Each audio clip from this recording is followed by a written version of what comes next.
Maghaharap na mamaya sa isang debate ang mga kandidato sa pagkapangulo sa unang salang ng Pilipinas Debates 2016 sa Cagayan de Oro City. Ito po ang unang pagkakataong maghaharap sa isang debate ang mga presidential candidates mula noong 1992 elections. May ulat on the spot si Joseph Morong.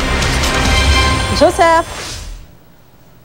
Maris, all systems go na tayo dito sa Cagayan de Oro para sa pinakamakasaysayan at kauna-unahang presidential debate sa labas ng Metro Manila at kaganapin nga yan dito sa Capital University sa Cagayan de Oro. At finishing touches na lamang at handang-handa na ang kauna-unahang presidential debates mamayang hapon alas 5 hanggang alas 7 ng gabi. Nagsidating yan dito, Maris, yung mga kandidato, no? At si Vice President Binay dumating sa Capital University kaninang umaga para tingnan yung stage at lakas ng volume ng mikropono. Yung ilan naman mga kandidato katulad ni Mar Rojas, Senadora Grace po ay nagpadala ng kanilang mga staff at para mag-ocular inspection ng stage at magiging itsura ng debate mamaya. Kahapon, yung nurse naman ni Senadora Miriam Defensor Santiago ang dumating para nga magsukat ng stage at nakaschedule din mamayang alauna ng hapon ang kampo ni Davao City Mayor Rodrigo Duterte para sa kanya namang ocular inspection. Isa sa pinaka-aabangan, Marisa, yung face-off ng mga kandidato. Ganito yung mangyayari dyan. May 1.5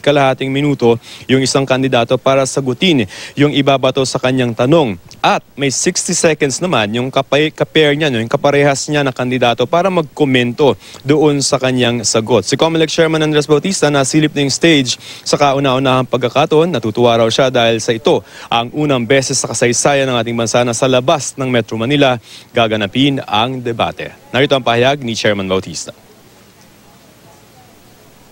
Ito isang malaking pagkakataon, no, sa ating mga botante para nga makilala yung ating mga kandidato. Siguro dapat nilang pakinggan kung ano man yung magiging sagot. At siguro dapat din tignan yung kanilang demeanor, yung kanilang body language. Sa akin palagay, that's part and parcel of the message.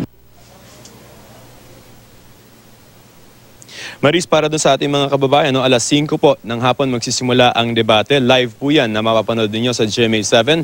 At kung wala naman TV, mapapakinggan nyo yan sa lahat ng himpilan ng DZBB. At meron ding live stream sa www.gmanews.tv. At pwede nyo pong abangan bago pa magsimula yung debate, yung mga behind-the-scenes updates sa Facebook at Twitter accounts ng GMA News. Maris? Kaabang-abang yan. Maraming salamat sa iyo, Joseph Morong.